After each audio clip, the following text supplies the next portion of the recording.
চেষ্টা করি। দেখেন, আপনি তো নামাজ কালাম পড়েন, তাহাজ্জুদ নামাজ পড়েন, ওযু অবস্থায় থাকেন, আপনার ওয়াজ নসিহত করেন, এটা সত্য কথা, যদি পারেন বলেন, নাইলে বলার দরকার নেই।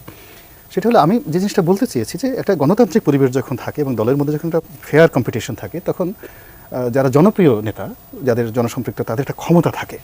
তো আপনার সেই ক্ষমতাটা ছিল একটা সময়, আমি মনে করি, এবং এখন সেই ক্ষমতাটা নাই বলে আমি এখানে অভিযোগ করলাম। এখন সেটাকে আপনি যেভাবে কাটান, আপনি সত্য কথা বলেন তো, যে আপনি যখন মেয়র নির্বাচন করেছিলেন ওই সময়টাতে হঠাৎ করে আপনার তো না হওয়ার কোনো কারণ নাই। এমন কি হয়েছিল যে আপনাকে পরাজিত হতে হলো? ভোটের আগের রাত্রে আপনার কাছে কি এমন তথ্য গিয়েছিল এবং ভোটের দিন আপনি আসলে সত্যিকার অর্থে কোরআন শরীফ শপথ নিয়ে বলেন তো, যে আপনি আসলে কী কাজটা করেছিলেন সেই দিন? কী করে আইভি সেখানে হলো, কী করে তৈমুর আলম খন্দকার সেখানে বসে বলে সে কান্না, আজ তৈমুর আলম খন্দকারের এই অবস্থা কি? এটা বলেন না দেখি, সাহস থেকে একটু বলেন দেখি। আমি সময় দিলাম, আপনি বলেন এই কথাটা। নামাজ পড়ি, কোরআন পড়ি, এই কথাটা বলেছেন, সো এই উত্তরটা আমি অ্যাভয়েড করলাম। শুধু আমি এইটুকু বলবো, তখন একটা তত্ত্বাবধায়ক সরকার ইস্যু ছিল এবং আমি নির্বাচনের পরদিন বলেছিলাম একটা কথা, যারা আমার মনে হয় রনি ভাই অনেক স্মার্ট, উনি বুঝবেন।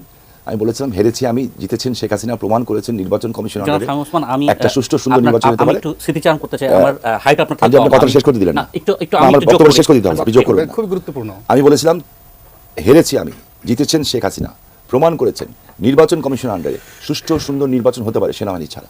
যারা বোঝার দরকার তারা বুঝে নেবেন। আমি একটু স্মৃতিচারণ করতে চাই। আপনি মিছিল নিয়ে চাষারা মোড়ের দিকে আসছিলেন, বেলা 3টার কাছাকাছি বাজে। আমি রিপোর্টার হিসেবে আপনাকে মিছিলে আপনার সঙ্গে হাঁটতে হাঁটতে দৌড়াতে এক প্রকার জিজ্ঞেস করেছিলাম যে আপনি বলছিলেন যে আমাকে হারিয়ে দেওয়া হচ্ছে, ভোট টেম্পারিং হচ্ছে। আমি বলছি অভিযোগটা কার বিরুদ্ধে? আপনি বলছিলেন প্রশাসনের বিরুদ্ধে। আমি মোবাইল ফোনও করছিলাম, মানে ফোনে লাইভ করছিলাম। আমি বলছি প্রশাসনের বিরুদ্ধে, মানে প্রশাসনের শিষ্যতা আপনার নেত্রীর বিরুদ্ধে আপনার অভিযোগ। আপনি হাঁটা থামিয়ে দিয়ে বলেছিলেন যে আমি বিকেল 4টার পর সংবাদ সম্মেলন করব। আপনার ওই সময় ক্ষোভটা আমি দেখেছি, ক্ষোভটা সরাসরি সরকারের বিরুদ্ধে ছিল। আপনি যদি একটু, আমার যদি ভুল থাকে একটু যদি ব্যাখ্যা করেন। না, আপনার ভুল নাই, বাট দেখেন আমি একটা জিনিস বুঝি, শামীম ওসমান মেয়র হলো কিংবা রনি ভাই এমপি হলো, রনি ভাই একটা দল করে, আমি একটা দল করি। কিছু মানুষ আছে দেওয়ার জন্য আসে, আর কিছু মানুষ খাওয়ার জন্য আসে। তো যারা খাওয়ার, যারা নেওয়ার, তারা খেয়েছে, আর যারা স্যাক্রিফাইস করার দরকার তারা স্যাক্রিফাইস করেছে। এটা যুগে যুগেই হয় কিন্তু, ইন এভরি সেক্টর। এই আপনার টেলিভিশনের ভিতরে দেখবেন অনেক সাংবাদিকতা আছেন যারা হয়তো অন্যভাবে উপর দিকে উঠতে চান, হ্যাঁ, আবার অনেক আছে যারা রিয়েল নিউজ। আপনি নিঃসন্দেহে বড় নেতা এবং স্যাক্রিফাইস আপনাকে মানায়। আপনার মতো যারা শক্তিশালী নেতা তারা আসলে আওয়ামী লীগে এখন কতটা স্যাক্রিফাইস করছে এরকম এবং করে টিকে আছে, আর উনি যাদের কথা বলছেন তারা কতটা ক্ষমতাশালী হয়েছে, এই অনুপাতটা একটু বলবেন। হ্যাঁ, আমি শুধু একটু বলবো আপনাকে যে রনি ভাই পুরো জিনিসটা অন্যদিকে দিয়েছে, thank you very much. It's true যে আমাদের ভিতরে যে অন্তর্জ্বালা নাই তা না, কিন্তু হ্যাঁ, আমরা রাস্তা থেকে উঠে আসা, ক্লাস 8 থেকে মার খাওয়া শুরু করেছি। 75 সনের 17ই আগস্ট থেকে পোস্টার লাগাতে চেয়ে বাবা জেলে ছিলেন, বড় ভাই নাসিম ওসমানকে নিয়ে চলে গেলেন। সেই রাতে কিন্তু 14ই আগস্ট আমার বড় ভাইয়ের বিয়ে হয়েছিল, নাসিম ওসমান এবং শেখ কামাল ভাই সেই রাতে ওখানে ছিলেন। এবং আমার বাবা মা একটা আফসোস ছিল জীবনে, কামাল ভাই বলেছিলেন নাসিম চল নারায়ণগঞ্জ যাই, তো ভাইয়া বলছে চলেন তাহলে যাই।